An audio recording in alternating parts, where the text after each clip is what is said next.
Prabu Kian Santang atau Raden Sangara atau Syekh Sunan Rohmat Suci adalah putra Sri Baduga Maharaja atau Prabu Siliwangi, Raja Pajajaran. Ketika dewasa, ia belajar agama Islam di Mekah dan mengubah namanya menjadi Galantrang Setra. Meski berbeda keyakinan dengan sang ayah yang memeluk Hindu, Kian Santang tetap menjadi penyebar agama Islam di wilayah Pajajaran.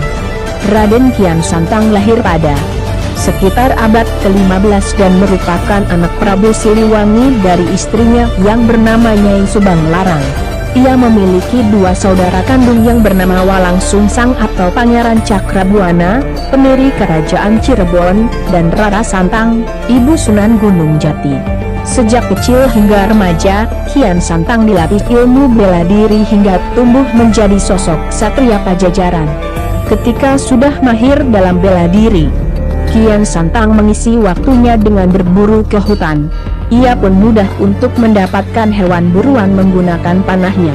Hal itu membuat Prabu Siliwangi sangat bangga dan mengangkatnya menjadi Senopati Pajajaran. Kian Santang pun tumbuh menjadi ksatria yang gagah perkasa dan tidak ada yang bisa mengalahkannya. Bertemu Ali bin Abi Thalib. Selama hidup di istana, Kian Santang serba kecukupan, tetapi merasa kurang mengenal jati dirinya. Ia juga merasa jenuh karena tidak ada satupun ksatria yang mampu mengalahkannya. Selama hidup di istana, Kian Santang serba kecukupan, tetapi merasa kurang mengenal jati dirinya. Ia juga merasa jenuh karena tidak ada satupun ksatria yang mampu mengalahkannya.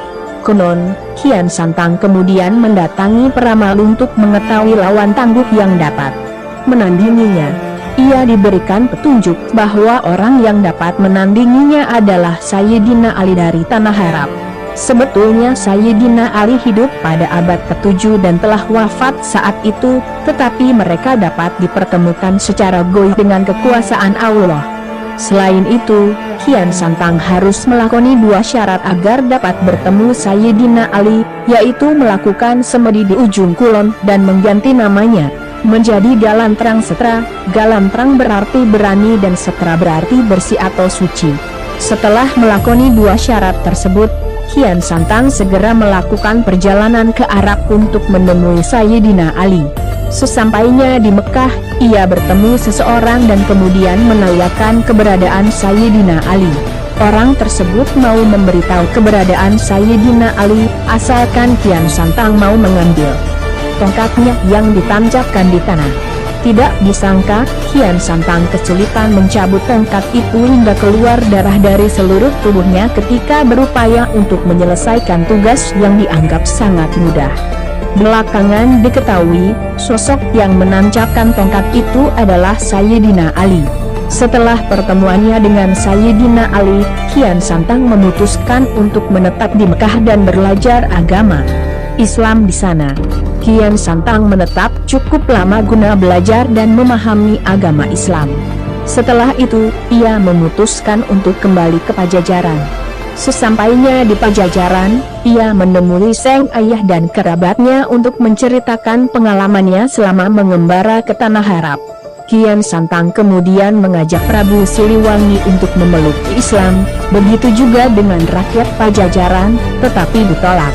Meski ajakannya ditolak oleh Prabu Siliwangi, Raden Kian Santang tetap menyebarkan agama Islam di pelosok Pasundan. Pada awalnya, ia menyebarkan agama Islam di Limbangan, kemudian sampai ke Garut dan pesisir utara pantai Jawa. Dalam perjalanannya, Kian Santang mengubah namanya menjadi Syekh Sunan Rohmat Suci.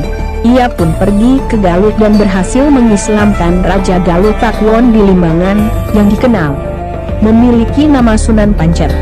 Berkat Sunan Pancer, agama Islam bisa tersebar luas dan berkembang di daerah Galuh Pakuwon. Sejak penguasa lokal banyak yang menjadi umat Muslim, ajaran Islam menjadi berkembang di hampir seluruh wilayah Priangan. Setelah berhasil mengislamkan hampir seluruh Priangan, Raden Kian Santang memilih menetap di daerah sekitar Garut.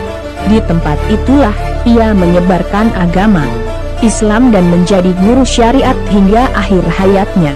Tidak diketahui kapan Raden Kian Santang meninggal, tetapi masyarakat lokal meyakini makamnya terletak di lereng Gunung Karacak, yang berada di Kecamatan Karangpawitan,